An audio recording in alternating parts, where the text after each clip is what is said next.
वर्ष 1885 के दौरान श्री रामकृष्ण परमहंस को गले का कैंसर हुआ। ये बीमारी कम होने का नाम नहीं ले रही थी। एक दिन शिष्यों ने उन्हें सलाह दी कि वे अपना पूरा ध्यान अपने गले पर केंद्रित करें तो यह रोग तुरंत ठीक हो जाएगा।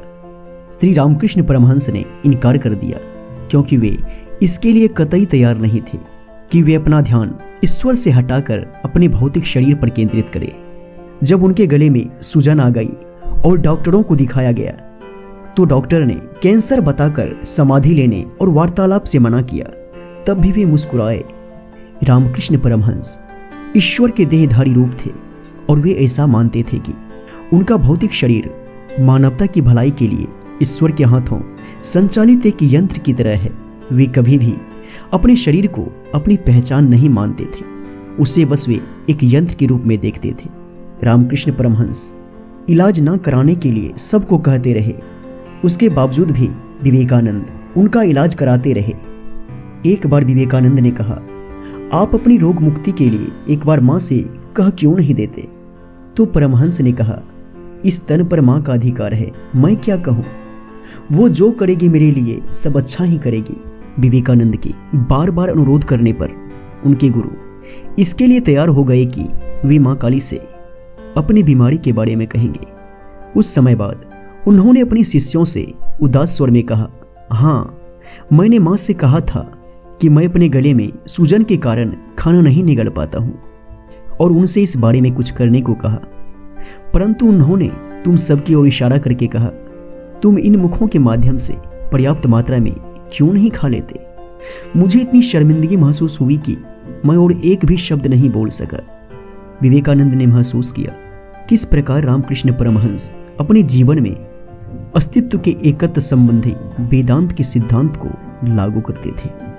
पश्चिम बंगाल के एक छोटे से गांव कामारपुकुर में जन्मे रामकृष्ण परमहंस मां काली के सच्चे भक्त थे, जिन्होंने अपने आध्यात्मिक साधना से मां काली की भक्ति को पा लिया था और इसी कारण उन्हें रोज मां काली के दर्शन आसानी से हो जाते थे। उन्होंने कोई शिक्षा ग्रहण नहीं की थी और ना ही कभी स्कूल गए थे। ना तो उन्हें संस्कृत आती थी और ना ही अंग्रेजी जैसी भाषाओं का ज्ञान था। ना ही वो किसी सभा में भाषण देते थे, लेकिन वो सिर्फ मां काली को जानते थे। सिर्फ इसी वजह से उनका साक्षात्कार मां काली से हर रोज हो जाता था। बताया जाता है कि आध्यात्मिक साधना में पूरी तरह से लीन हो जाने के कारण रामकृष्ण का मानसिक संतुलन एक समय इतना बिगड़ गया था कि वे मां काली से दूर हो जाने पर रोना शुरू कर देते थे और काफी देर तक एक छोटे बच्चे के समान रोते ही रहते थे। तब उनके परिवार वालों ने फैसला किया कि वे जल्दी ही उनका विवाह कर देंगे, जिससे कि गृहस्थ जीवन में जाने के बाद वो ठीक हो सके। उनका विवाह भी करा दिया गया, लेकिन रामकृष्ण की भक्ति साधना में कोई परिवर्तन नहीं आया। वे भाव में इतने तन्मय रहने लगे कि लोग उन्हें पागल समझते। वे घंटों ध्यान करते और मां के दर्शनों के लिए तड़पते। एक दिन अर्धरात्रि को जब व्याकुलता सीमा पर पहुंची, तब जगदम्बा ने प्रत्यक्ष होकर कृतार्थ कर दिया। गदाधर अब परमहंस रामकृष्ण ठाकुर हो गए। एक बार उनकी पत्नी शारदा ने सवाल पूछा कि उन्हें वो किस रूप में देखते हैं, तो रामकृष्ण परमहंस ने जवाब दिया कि उसी मां काली के रूप में जो दक्षिणेश्वर में विराजमान है। वे सिर्फ अपनी पत्नी को ही नहीं बल्कि समस्त महिलाओं और बच्चियों को मां काली के रूप में ही देखते थे। आज भी वो मंदिर के साथ वो मूर्ति उसी जगह पर स्थित है जहां रामकृष्ण परमहंस ने इनका पूजन किया था। इस जगह का नाम काली गोदाम है। बहुत प्रयासों के बाद भी जब रामकृष्ण परमहंस का मन पढ़ाई में नहीं लग पाया, तब कलकत्ता के पास दक्षिणेश्वर काली मंदिर में उनके अग्रज राम कुमार ने उन्हें पुरोहित का दायित्व सौंपा। रामकृष्ण इसमें नहीं रम पाए। कुछ दिनों बाद उनके बड़े भाई चल बसे। अंदर से मन ना करते हुए भी रामकृष्ण मंदिर की पूजा और अर्चना करने लगे। रामकृष्ण मां काली के आराधक हो गए।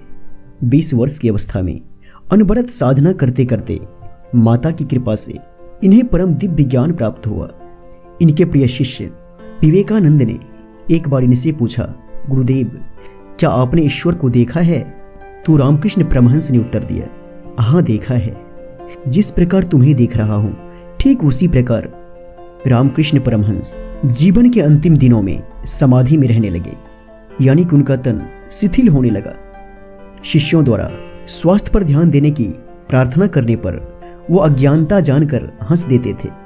रामकृष्ण के परम प्रिय शिष्य विवेकानंद कुछ समय हिमालय के किसी स्थान पर जाकर एकांत में तपस्या करना चाहते थे। यही आज्ञा लेने जब वे गुरु के पास आए तो रामकृष्ण ने कहा, वत्स, हमारे आसपास के क्षेत्रों में लोग भूख से तड़प रहे हैं। चारों ओर अज्ञान का अंधेरा छाया हुआ है। लोग यहाँ रोते चिल्लाते रहे और तुम हिमालय की किसी गुफा में समाधि में आनंद में निमग्न रहो। क्या तुम्हारी आत्मा स्वीकारेगी? ये सुनकर विवेकानंद लोगों की सेवा में लग गए। रामकृष्ण परमहंस भारत के एक ऐसे महान संत और विचारक थे जिन्होंने सभी धर्मों की एकता पर जोर दिया। उन्हें बचपन से ही विश्वास था कि ईश्वर के दर्शन हो सकते हैं, अतः ईश्वर प्राप्ति के लिए उन्होंने कठोर साधना और भक्ति का जीवन बिताया। रामकृष्ण परमहंस मानवता के पुजारी थे। उन्होंने साधना द्वारा ये सिद्ध किया कि संसार में सभी धर्म सच्चे हैं और उनमें कोई अंतर नहीं है। ये ईश्वर तक पहुंचने के अलग अलग साधन मात्र हैं।